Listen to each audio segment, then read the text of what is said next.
두 번째 시간이고, 식으로 보자면 좀 중간을 조금 건너뛰고 이제 7장으로 갑니다. 7장으로 가서 이제 자립과 의존의 이분법을 넘어 공생의 세계로라는 주제로 좀 진행을 하게 되고요.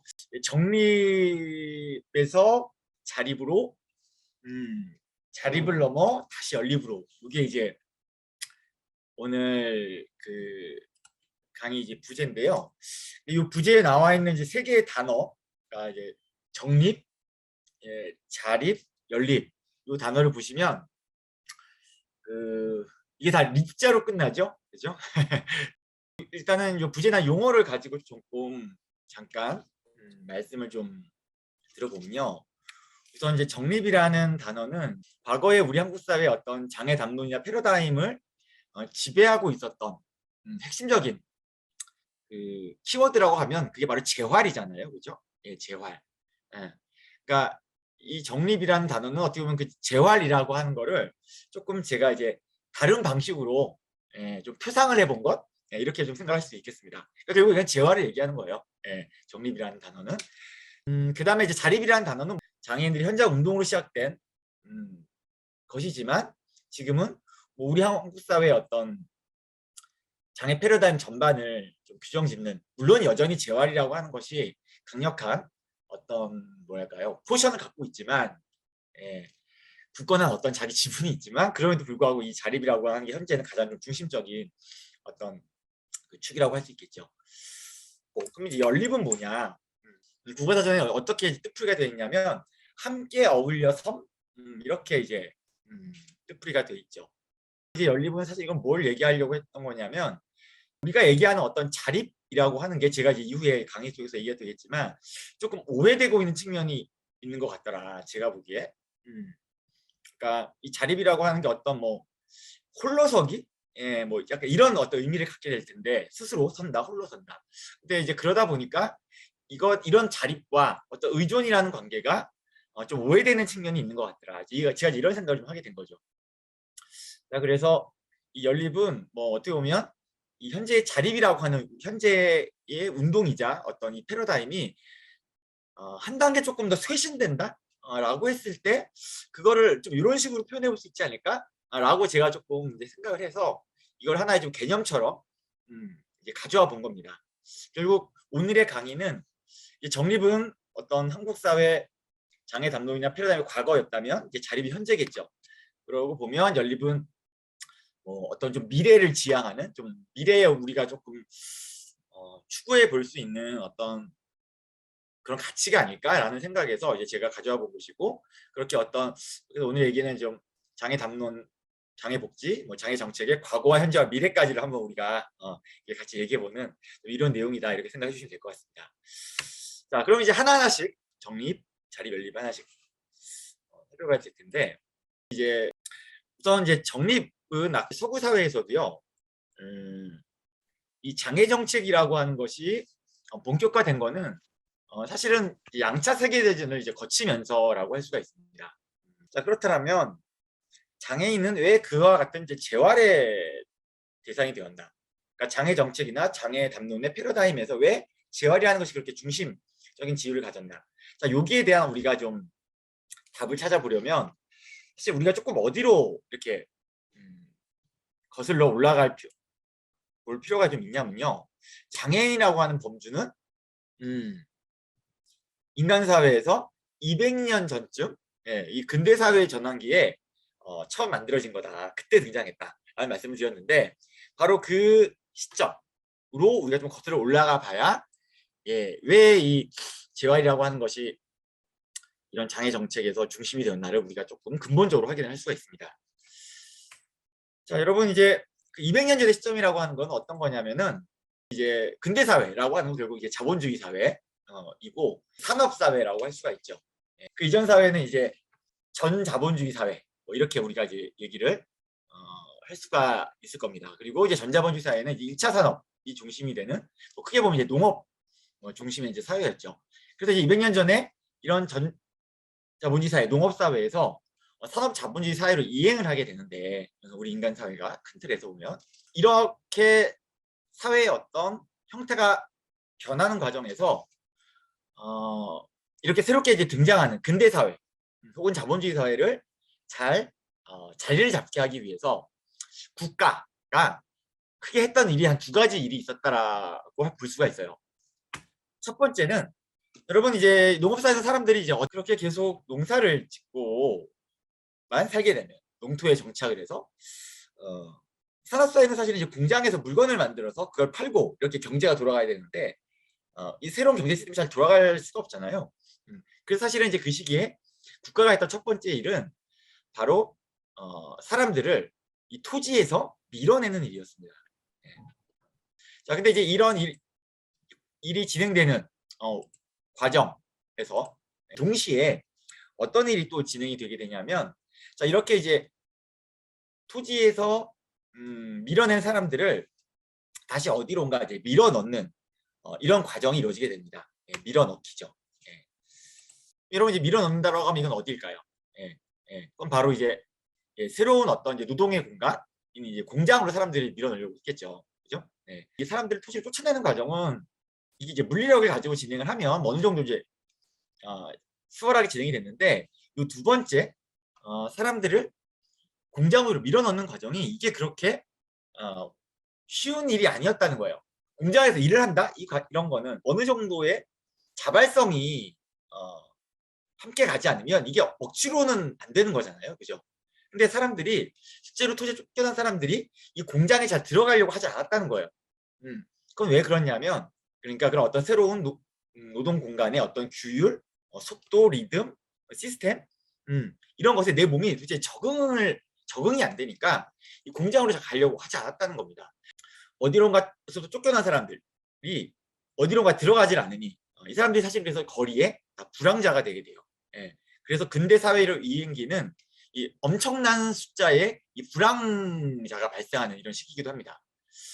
자, 그럼 국가가 또 이들에 대한 어떤 대책을 만들면서 새로운 기관이 하나 설립이 되게 되는데요. 바로 구민원입니다. 역사적으로 보면은 구민원은 어떤 기관이었냐면 토지에서 쫓겨났는데 뭔가 적응을 하지 못해서 공장으로 가지 못했던, 그래서 불황자였던 사람들을 데려다가 이곳에서 일종의 강제 노동을 통해서 훈육을 시키는 거죠. 예, 그런 공장의 노동에 적응을 할 수 있게.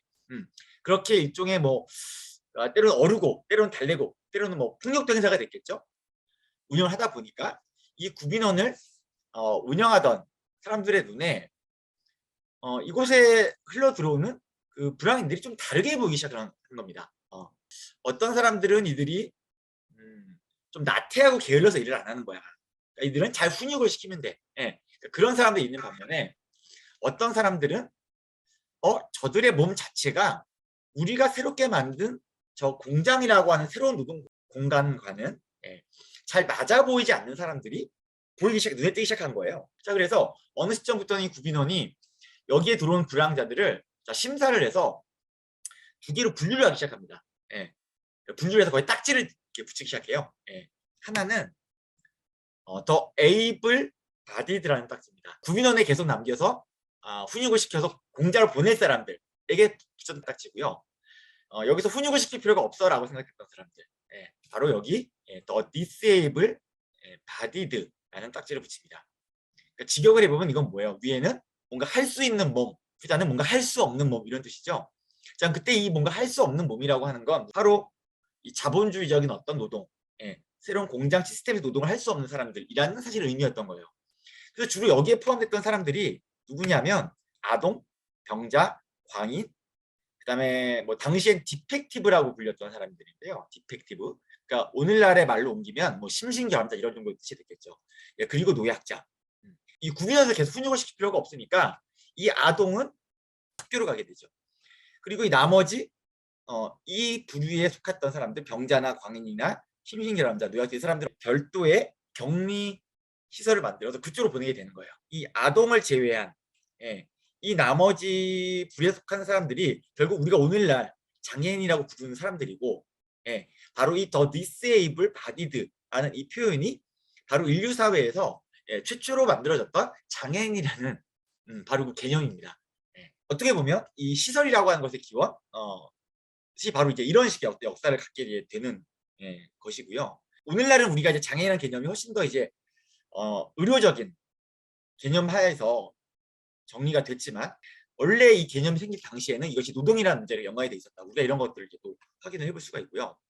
근데 이 자본주의 사회라고 하는 거는 어떤 사회냐면은, 그러니까 자본주의 시대는 그렇게 만물이 상품으로 존재하는 사회고, 결정적으로는 인간의 노동까지도 상품이 되는 사회가 바로 자본주의 사회죠. 예. 여러분, 우리가 지금 이제 노동시장이라는 말을 쓴다는 건 뭐예요? 예, 인간의 노동이 상품이라는 얘기예요. 근데 이 상품이 시장에서 사고 팔리는 거는 상품이 가치가 있기 때문입니다. 이 상품에 존재하는 가치는 이 정치 경제학적으로 얘기하면 크게 두 가지 가치로 구분이 됩니다. 첫 번째, 일단 사용 가치예요. 이 상품에 어떤 쓸모가 있느냐? 예, 이게 바로 이제 그 상품의 사용 가치죠. 예, 두 번째 상품이 갖는 가치는 교환 가치라고 하는 겁니다. 이 상품이 얼마의 화폐와 교환될 수 있느냐? 그 가치를 바로 이제 교환 가치라고 하죠. 여러분, 이제 제가 입고 있는 이 바지, 이 청바지도 하나의 상품이라고 할 수 있죠. 그러면 이제 청바지를 가지고 한번 방금 설명드린 걸 얘기를 해보면, 이 청바지의 사용 가치는 뭐냐? 일단 내 몸을 가려주죠. 예, 몸을 가려주고 내 몸이 좀 따뜻하게 보온이 되겠죠. 예, 나를 좀 맵시 있게 보이기 위해서 또 이 청바지를 입기도 할 거예요. 그러니까 이런 정도의 어떤 사용 가치가 있는 거예요. 쓸모가 있는 거죠. 예. 근데 예컨대 이 청바지에 예컨대 어떤 손상이 좀 생겼어요. 손상이 좀 있어요. 이 바지의 밑단이 좀 틀어졌다든지, 아니면 이 청바지에 허리띠를 끼우는 고리가 하나 떨어져 나갔다든지, 아니면 이 뒷주머니 한쪽이 떨어져 나갔어요. 틀어져 나갔어요. 근데 그런 손상이 있을 수가 있겠죠. 근데 만약에 이런 손상이 이 상품의 생산 과정에서 생겼다 라고 하면은, 이 상품은 시장에 매대에 나갔을 때 교환 가치가 생기지 않습니다. 예. 그러니까 뭐냐면, 이 청바지가 그런 손상이 있더라도 사실 이 청바지의 사용 가치는 크게 변함이 없어요. 그죠? 그런 손상이 있더라도 여전히 내 몸을 가려주고 따뜻하게 보온해주고, 예. 뭐 고리 하나 없고 뒷주머니에 떨어져 나갔다 하더라도 여전히 입었을 때 맵시게 보이겠죠. 그러니까 이 상품의 사용 가치는 크게 변화가 없는데, 이런 손상이 상품에 생기게 되면 이 상품 교환 가치가 발생하지 않는다는 거예요. 이걸 시장에 매대에 내놨을 때 누가 돈을 주고 사가지 않는다는 거죠. 그죠? 자, 그러면 이 손상된 상품이 폐기 처분되지 않으려면, 예, 상설 할인 매장에서 헐값에라도 팔려면 어떻게 되느냐? 수선의 과정을 거쳐야 되죠. 수선. 인간의 노동력도 상품이라고 그랬어요. 그죠? 근데 이 노동이라고 하는 거는 인간의 몸과 분리되질 않습니다. 그죠? 그러니까 제가 노동력 상품을 내 몸에서 이렇게 꺼내서 팔 수가 있는 게 아니잖아요. 예, 내 몸과 항상 같이 있죠. 결국 손상된 몸을 지닌 사람은 손상된 노동력 상품을 지니고 있는 사람이라는 뜻이에요. 이 손상된 노동력 상품도 역시 폐기 처분되지 않으려면, 헐값이라도 팔려면 어떻게 해야 되느냐? 예, 바로 수선의 과정을 거쳐야 되는 겁니다. 예, 결국 손상된 노동력 상품을 재활 전문가라고 하는 수리공에 맡겨 수선하는 과정이 바로 이제 재활이라고 우리가 얘기할 수 있어요. 자, 이거는 어떤 과정에서 또 확인이 되냐면은, 여러분, 우리는 이제 재활이라는 말이 너무너무 익숙하죠. 사실 재활이라는 말은 인간 사회에서 정말 또 역시 등장한 지가 오래되지 않았어요. 예, 우리가 재활의 창시자라 그러면 누굴 얘기하냐면, 미국의 하워드 러스크 박사를 얘기하는데요. 이 사람이 미국의 이제 공군, 사실 군의관이었어요. 예, 이 사람이 이제 거기서 이제 2차 세계대전 때 전쟁 중에 얼마나 많은 사람들이 죽고, 예? 그다음에 이제 부상을 당했겠습니까? 자, 그래서 그 사람들을 대상으로 했던 어떤 회복 프로그램. 자, 이걸 기반으로 해서 미국 뉴욕 대학병원에 최초의 공식적인 재활의학 이런 걸 만든 게 언제냐? 1948년이에요. 이게 2차 세계대전 당시에 너무나 많은 노동력이 상실되고, 그죠? 그러니까 이 손상된 노동력이라도 빨리 재활을 시켜서 수혈했어야 되는 거예요. 사실은 그 과정에서 이 재활의학이라고 하는 것이 탄생을 합니다. 네. 그러니까 양차 세계를 거치면서 수많은 젊은이들이 전쟁터에서 죽고 다치고, 그러니까 노동력이 절대로 부족해지는 상황에서 바로 이 재활이라고 하는 게, 재활의학이 공식적인 학문으로 등장을 해서 국가의 지원 아래 이제 자리를 잡고 이제 발전하게 되는 거죠. 그래서 이런 과정을 보더라도 이 재활이 인간의 어떤 본질적으로는 노동의 문제 이것과 연관이 되어 있다라고 하는 것, 손상된 노동력 상품의 복원이라는 이 재활의 본질을 직간접적으로 이제 우리가 확인을 할 수가 있게 되는 거죠. 자, 그러면 이제 이 정도 얘기하고 이제 자립으로 좀 넘어가 보도록 하죠. 자립. 예. 제가 앞서 말씀드린 우리 근대 사회는 인간의 노동력이 상품이 된 사회고요. 자, 이런 사회에서는 이제 크게 보면 두 가지 계층 혹은 이제 계급이 있다고 얘기하죠. 예. 그러니까 그건 뭐냐면 자기의 노동력을 시장에다 내다 팔지 않아도 충분히 살아갈 수 있는 사람이 있고요. 예. 그리고 소위 말하는 무산대중, 프롤레타리아트라고도 얘기를 하는데요. 이런 사람들은 자신의 노동력을 시장에서 팔 수 있어야 자기 힘으로 살아갈 수 있습니다. 자, 이 자기 힘으로 살아간다. 이거를 우리가 뭐라고 그러죠? 자활이라고 합니다. 결국 금수저가 아닌 이상에는 이렇게 자기 노동력을 시장에다 팔아야 이렇게 해야 자기 힘으로 살아갈 수 있죠. 자, 그리고 우리 사회는 이렇게 자활하지 못한 사람들에게 어떤 식의 약간 도덕적인 비난이나 낙인을 가게 되냐면 당신들은 왜 이렇게 게으르냐, 당신들은 왜 이렇게 무능력하냐, 그리고 당신은 왜 이렇게 의존적이냐, 이런 식의 어떤 낙인을 부여하게 됩니다. 의존이라는 말, 이게 어떤 이제 도덕적인 함의를 갖게 되면서 근대 사회에서 낙인으로 이제 자꾸 쓰게 되는데, 이 의존적이라는 낙인이 겨냥했던 핵심적인 일반적인 의미는 왜 너의 힘으로 일하지 않고 너의 힘으로 혼자 살아가지 않냐, 이런 이제 비난인 거예요. 장애인의 경우는 앞서 살펴봤듯이 손상된 노동력 상품이기 때문에 사실 장애인은 기본적으로 노동시장 안에 있지 않습니다. 우리나라 전체 장애인, 15세 이상 노동 가능 연령에 있는 장애인 중에서 3분의 2는 비경제 활동 인구로 분류가 돼요. 왜냐하면 노동시장에 있지 않기 때문에. 그럼 이들이 일단 노동시장에 오려면 어떻게 돼요? 재활을 해야 되는 거죠. 자, 그러면 일단 이렇게 노동시장에서 배제가 돼서 재활이라는 영역에 편입되어 있는 장애인들에게는 일단 이들은 자활하지 않는 존재들이죠. 그런 의미에서뿐만이 아니라 조금 더 이제 생의학적, 의학적이고 기능적인 의미에서 또 이들에게 어떤 의존적이라는 낙인이 부여가 됩니다. 재활이라는 영역에서 자립적이라고 하는 거는 우리가 이제 ADL이라는 얘기하죠. 일상생활활동. 아침에 일어나서 옷 입고 씻고 밥 먹고 화장실 갔다 와서 외출하고, 자, 이런 것들을 이걸 ADL이라고 하는데, 자, 소위 말하는 비장애인, 그러니까 셀프 케어 할 수 있죠. 근데 장애인들은 손상된 몸을 이걸 할 수 없으니, 스스로 할 수 없으니 의존적이라고 얘기를 하는 거예요. 결국 재활이라고 하는 거는 뭐냐? 자, 이렇게 비정상적인 몸을 지닌 존재인 장애인을 정상적인 존재로 탈바꿈시키는 거죠. 스스로 일상생활을 할 수 있게. 자, 그래서 그들의 신체와 삶을 소위 말하는 정상화, 노멀라이제이션이죠. 시켜서 주류 사회로 편입시키는 것. 이게 이제 그 재활이라고 할 수가 있습니다. 자, 그럼 이렇게 되다 보니까 장애인은 일단 노동활동을 하지 못한다는 의미에서, 또 일상활동이라는 측면에서 계속 어떤 의존적이라는 낙인을 부여받게 되고 그런 억압을 겪어왔던 거죠. 이 자립생활 운동이라고 하는 게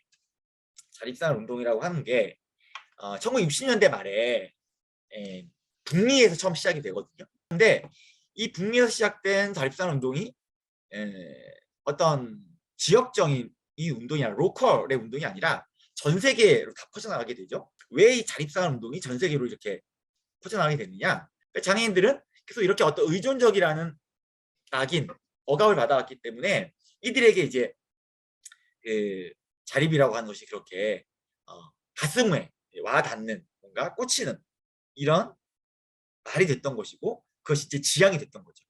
이 자립생활 운동의 그러면 1세대 창시자들이 장애인도 자립적인 삶을 살아갈 수 있어, 장애인도 자립적인 존재야 라고 얘기할 때, 이 자립은 재활에서 얘기하는 자립하고는 같은 거일 수가 없겠죠. 재활에서 얘기하는 자립이라는 건 뭐냐면 결국 이거거든요. Stand on one's own two feet. 직역을 하면 자신의 두 발로 서다, 이런 뜻인데, 그죠? 이게 이제 재활에서 자립이죠.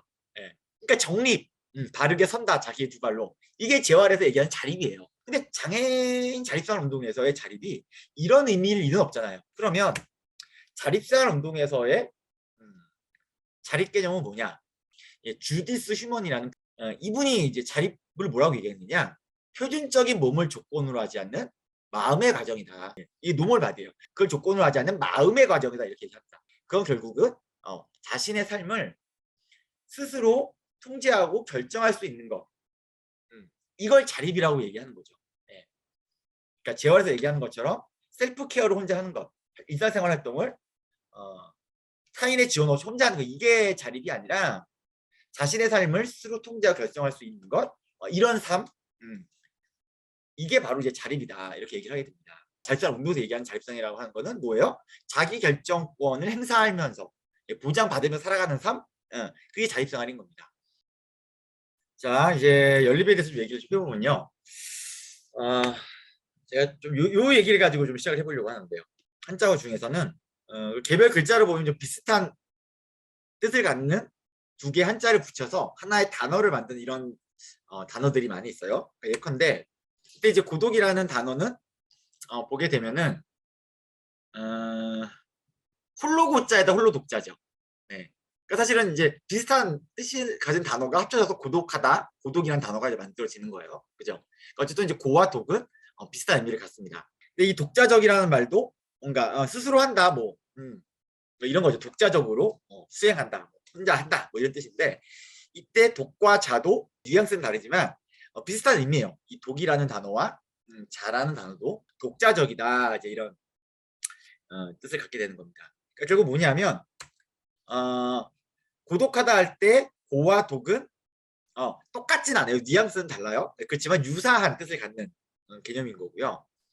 독자적이다 할 때 이 독과 자도 뭔가 좀 비슷한 의미를 갖는 그런 단어라는 거예요. 핵심 키워드도 뭐 정립, 자립, 연립, 뭔가 이렇게 립으로 끝나는 단어를 많이 얘기하고 있는데, 여기도 한번 그러면 립을 다 붙여볼 수 있죠. 고립, 독립, 자립이 됩니다. 비슷한 의미를 갖는 단어도 하나씩 똑같은 단어를 붙인 거니까 이것도 이제 비슷한 의미가, 뉘앙스는 다르지만 비슷한 맥락에 있는 어떤 함의들을 다 갖는 단어가 되는 거겠죠. 네. 그죠? 네. 고와 독이 비슷하고 독과 자가 유사하니까 거기다 다 립자를 붙이면 고립, 독립, 자립도 뭔가 유사한 의미를 같은 맥락에 있는 의미일 거예요. 그리고 여러분 이제 우리가 수학 시간에 그런 거 배우잖아요. 예. A와 B가 같고 B와 C가 같으면 어떻게 돼요? A와 C는 같다. 가운데 독립을 지워버리면 결국 뭐예요? 고립과 자립이 비슷한 의미이다? 약간 이런 얘기가 이제 되는 거죠. 약간 무슨 언어 유희 같기는 한데요. 약간 그렇다는 거예요. 근데 우리가 얘기했던 자립이 고립과 같은 건가? 여러분 그렇지는 않겠죠. 그렇지는 않을 거예요. 네, 그렇지는 않을 겁니다. 왜냐하면 자립이라고 하는 거는 뭐예요? 지역사회에서 함께 사는 건데 그게 어떻게 고립과 비슷한 것이에요. 분명히 명시적으로 그렇지 않습니다.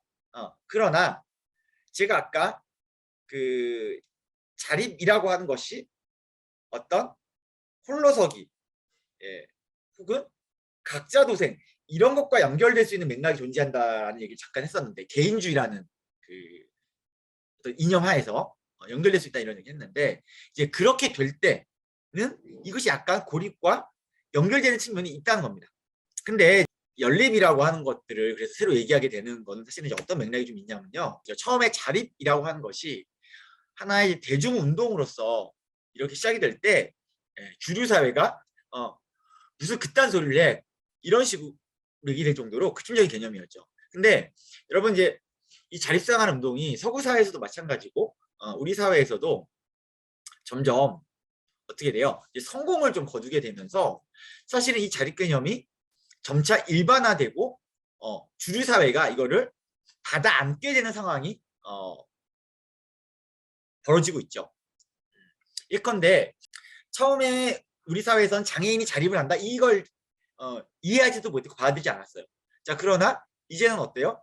정부의 주요 정책에서 다 그 정책들의 지향을 자립을 위해서 이렇게 얘기를 하고 있잖아요. 그러니까 이제 누구도 이 자립이라고 하는 것들을 부정하지 않는다는 겁니다. 이건 왜 그러냐? 이 자립생활 운동이 그만큼 성공을 거두었기 때문이에요. 이 자립이라고 하는 거를 기존 사회가 이렇게 포섭을 해 나가기 시작했다는 거죠. 포섭을 한다? 그거는 기존 질서와 어느 정도 어울릴 수 있는 방식으로 이거를 약간 순화를 시켜 나간다? 이렇게 볼 수도 있다는 겁니다. 여러분 이건 뭐랑 좀 비슷할 수 있냐면요. 여러분 이제 우리 인권 얘기 많이 하죠. 여러분 그러니까 처음 도대체 인권이라는 개념이 언제 등장을 했나요? 우리 인간 사회에서 처음. 여러분 그거는 1798년 프랑스 혁명기입니다. 예. 그러니까 이 인권이라는 개념은 그때 혁명기에 혁명을 했던 사람들이 가지고 나온 개념이에요. 그러니까 당연히 굉장히 급진적인 개념이죠. 그래서 그 당시에는 이 인권이라는 단어를 얘기하고 인권을 얘기하면 어디론가 끌려가서 단두대에서 처형되고 막 그랬어요. 예, 그런 어떤 과정을 거치면서 인권이라는 단어가 부상을 했는데, 자, 이 인권 그 개념을 가지고 이뤘던 혁명, 이게 성공을 하고 나니까 어떻게 돼요? 이걸 이제 누구나 다 얘기하는 개념이 됐죠. 근데 이 사람도 인권을 얘기하고 저 사람도 인권을 얘기하지만 그 인권이 사실 다 같은 게 아니죠.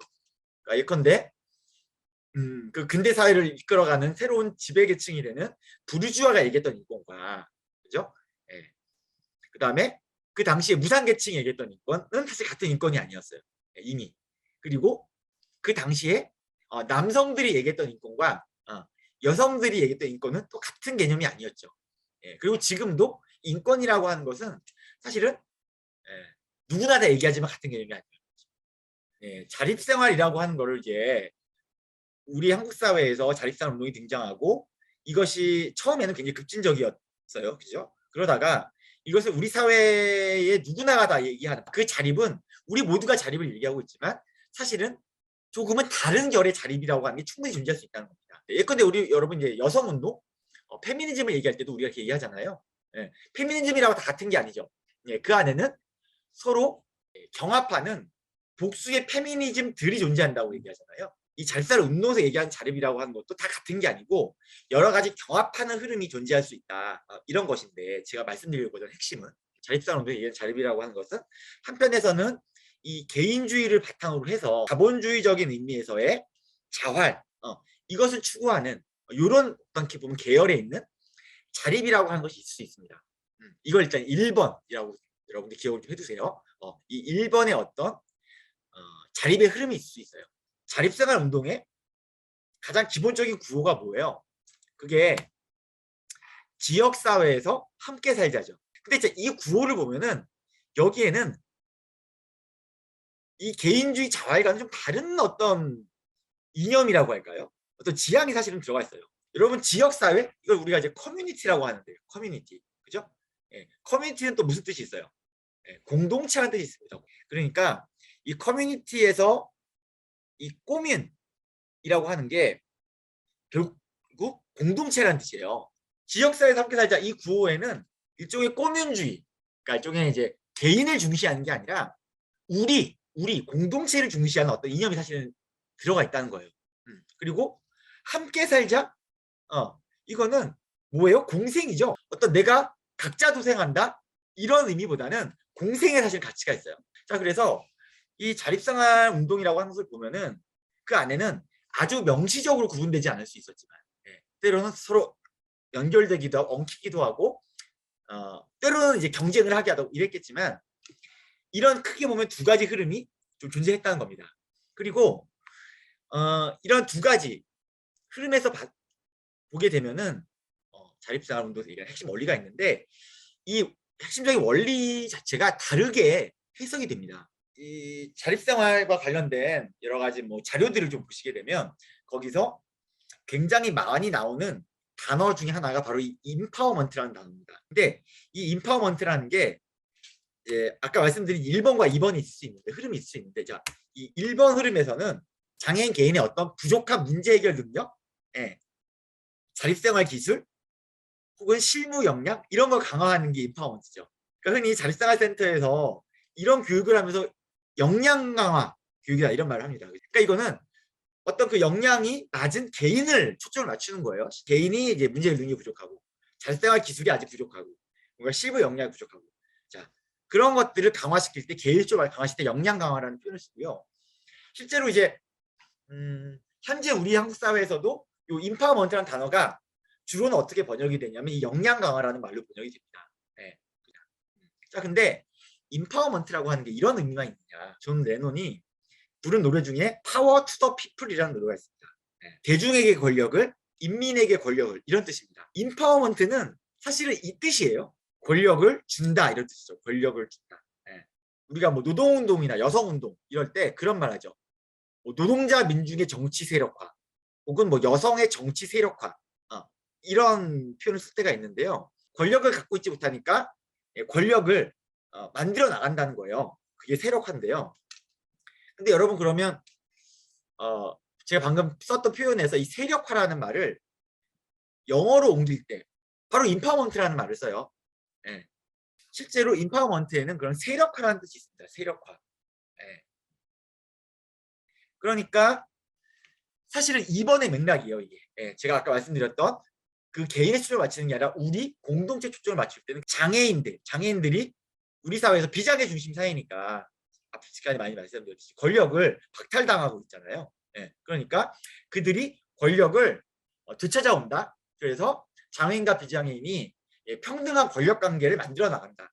이게 사실은 인파워먼트의 의미예요. 두 번째 흐름, 공동체의 맥락, 꼬민주의 맥락에서 공생을 추구하는 우리를 집단을 생각하는 맥락에서의 인파워먼트는 이런 의미입니다. 사실은. 그래서 저는 인파워먼트란 말을 역량 강화라고 좀 번역해 쓰지 않아요. 예. 이 양자를 좀 아우른다는 의미에서 저는 이제 주로 많이 어떻게 쓰냐면 권한 강화라는 말을 씁니다. 어쨌든 이제 이렇게 좀 다르다는 거예요.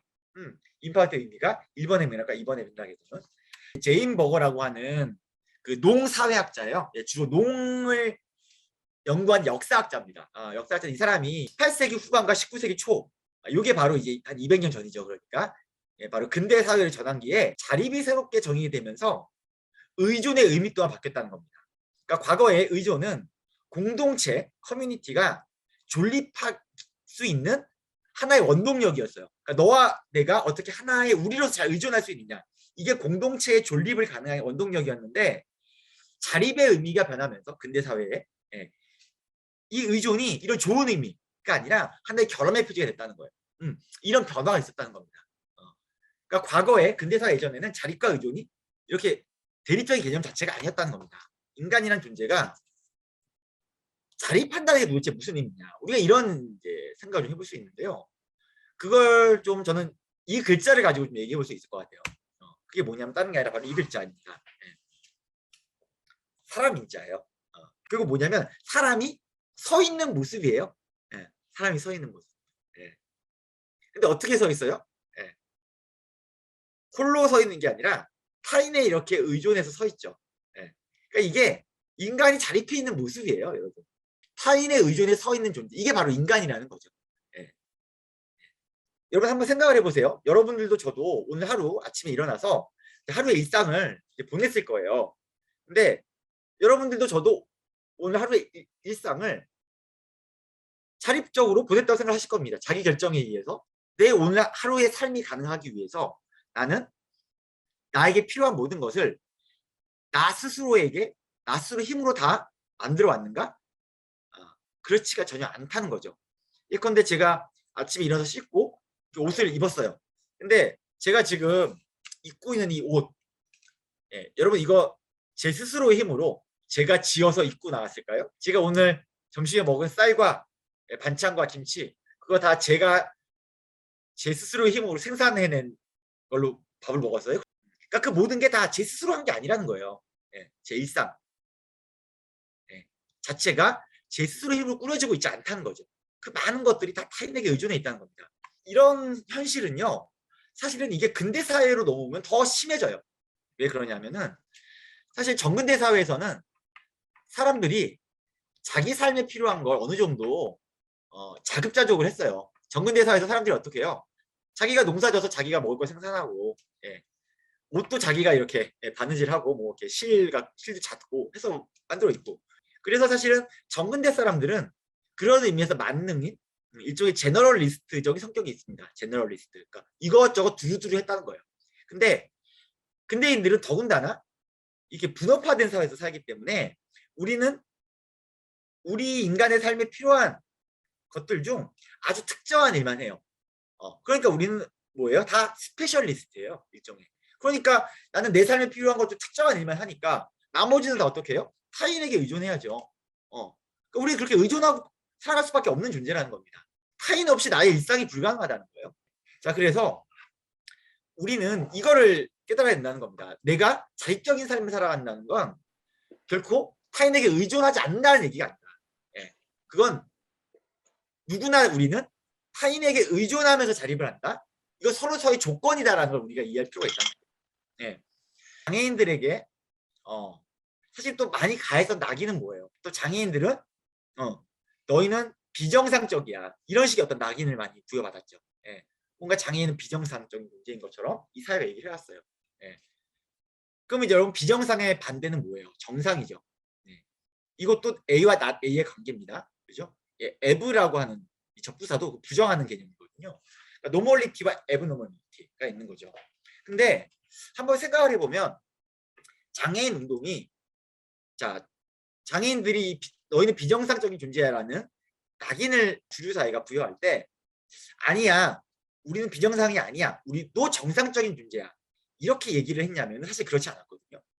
이 정상과 비정상이라는 이 이분법 자체가 기만적인 거야 라고 사실은 얘기했죠. 그래서 오히려 장애인 운동이 수행했던 거는 이 정상과 비정상이라는 기만적인 이분법을 해체하는 거였지 장애인들이 비정상이라는 낙인이 부여될 때 아니야 우리도 정상적인 이렇게 얘기하지 않았다는 거예요. 자, 근데 자립과 의존이라는 문제에 있어서는 어떻게 사실 우리가 대응한 거냐? 너희 의존적이야. 너 왜 이렇게 의존적이니? 예, 라고 할 때 아니야 우리도 자립적인 요소 이렇게 사실 대응을 했죠. 저는 여기에 약간의 함정이 좀 있었다라고 생각을 해요. 그래서 자립생활 운동이 계속해서 이 사회를 변화시켜 나가기 위해서 어떻게 해야 되냐? 사실은 이 자립과 의존이라는 기만적인 이분법을 좀 해체해야 된다는 겁니다. 그리고 그 기만적인 이분법을 해체했을 때 드러나는 어떤 지향이 뭐냐? 그게 바로 저는 낙인화된 의존도 아니고 개인주의적인 자립도 아닌 함께 어울려서 연립일 거라고 생각을 하는 거예요. 그러니까 우리가 얘기했던 자립 자체가 홀로서기 각자두생이 아니었잖아요. 지역에서 함께 살자인데 지역에서 함께 어울리고 의존해서 사는 건데 이미 그것이 사실 연립이었다는 거죠. 오해를 하지 않아야 된다는 거예요. 여러분 이거를 아주 일목요연하게 한 방에 사실은 얘기해 주신 분이 있어요. 구마가 신치노라는 분이 한 3년 전에 우리나라에 오셨었는데요. 이런 얘기를 하셨어요. 자립은 의존하지 않는 것이 아니라 의존할 것을 선택할 수 있는 상태입니다. 제가 앞서 드린 얘기를 잘 요약하고 있는 문장입니다. 자립은 의존하지 않는 것이 아니라 의존할 것을 선택할 수 있는 상태입니다. 얘기합니다. 근데 이 사회가 제가 에이블리즘 비장애 중심주의인데 세상이 장애인용으로 되어 있지 않은 거예요. 그러니까 장애인은 의존할 수 있는 게 무척 적습니다. 그러니까 장애인을 자꾸 의존적인 존재라고 우리 사회가 얘기했지만 사실은 장애인은 너무 의존하는 게 아니라 의존할 게 부족하기 때문에 자립이 어려운 겁니다. 이렇게 얘기하세요. 이건 장애인이건 비장애이건 마찬가지예요. 우리가 자립한다는 건 내가 필요할 때 어떤 것에 의존할 수 있느냐 이런 걸 선택할 수 있어야 되는데 여러분 사실 그렇잖아요. 누구나 내가 어떤 결정적인 삶의 순간에 내가 의존할 수 있는 사람, 제도, 공동체가 없으면 우리는 내 의사에 따라 선택할 수가 없어요. 선택지가 없어지는 거죠. 내가 의존할 수 있는 그런 제도와 공동체와 이런 것이 있을 때 나는 내 의사에 따라 내 삶을 결정할 수 있다는 거예요. 그게 바로 자립입니다. 이거를 이제 우리가 알아야 되고요. 마지막 슬라이드인데요. 이게 2017년에 한 장애인 단체가 이 탈시설에 대한 토론을 하면서 만들었던 포스터예요. 탈시설을 뭐라고 했어요? 통제적 돌봄이 아닌 잘 의존하는 삶이라고 했어요. 그러니까 예컨대 어떤 장애인이 지역사회에서 잘 자립하려면 어떻게 해야 돼요? 그 사람이 필요한 게 있을 때 필요하게 잘 의존할 수 있어야 되죠. 그래서 자립과 의존은 우리의 구체적인 삶 속에서 서로 대립하는 계기나 상태가 아니라는 거예요. 마치 우리가 더 자유로울 때 더 평등해질 수 있고 더 평등할 때 더 자유로울 수 있는 것처럼 우리는 더 잘 의존할 수 있을 때 더 자립할 수 있다. 이거를 우리가 좀 잘 이해했으면 좋겠다. 그런 의미에서 제가 얘기하는 연립은 자립을 부정하는 게 아니라요. 예, 우리가 얘기했던 자립이 바로 공생이었고 함께 사는 삶이었고 그 자체가 이미 연립이었다. 근데 그래서 조금 더 명확히 해보자 라는 의미에서 연립이라는 얘기를 드렸던 것이고 이런 방향에서 이제 자립이 한 번 더 쇄신되었을 때 이 자립이라는 것이 우리 사회를 더 낮게 계속 변화시키는 어떤 힘으로 작용할 수 있을 것이다. 뭐 이런 얘기를 드리고 싶었던 겁니다. 네, 이걸로 오늘 제 강의는 좀 다 마치도록 하고요. 여러분 수고 많으셨습니다. 감사합니다.